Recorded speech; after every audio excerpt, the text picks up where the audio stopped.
चलो जी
होनी चाहिए।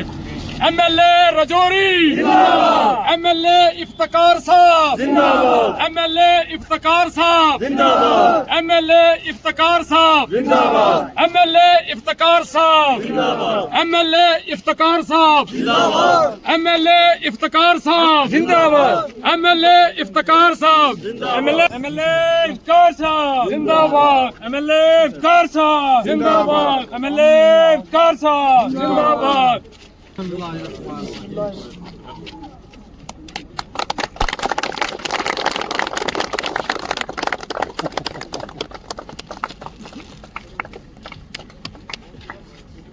देखिए, आज हमारी नगरोटा एरिया में 2 रोड्स का इनॉग्रेशन था। एक नगरोटा मैरा में और दूसरा नगरोटा सालतार में। और ये बड़ी लॉन्ग पेंडिंग डिमांड थी। जब इन लोगों ने, बड़े एहसानात है मेरे पे, और इन लोगों ने मुझे यहाँ से जिताकर असेंबली में भेजा है। और इनकी काफ़ी दरीना डिमांड थी कि हमारी रोड बननी चाहिए। और आज हमने दोनों रोडों का इनॉग्रेशन किया है। डिपार्टमेंट के ऑफिशियल्स भी मेरे साथ हैं। यहाँ के कंट्रैक्टर जो हैं वो भी एक बड़ी बात हस्ती हैं।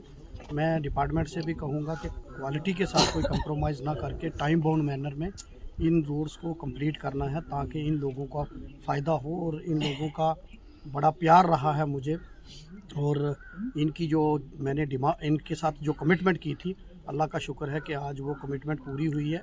और भी मज़ीद आगे जो पैसे की ज़रूरत पड़ेगी वो भी हम और फंड्स भी देंगे, ताकि ये रोड पाए तकमील हो सके।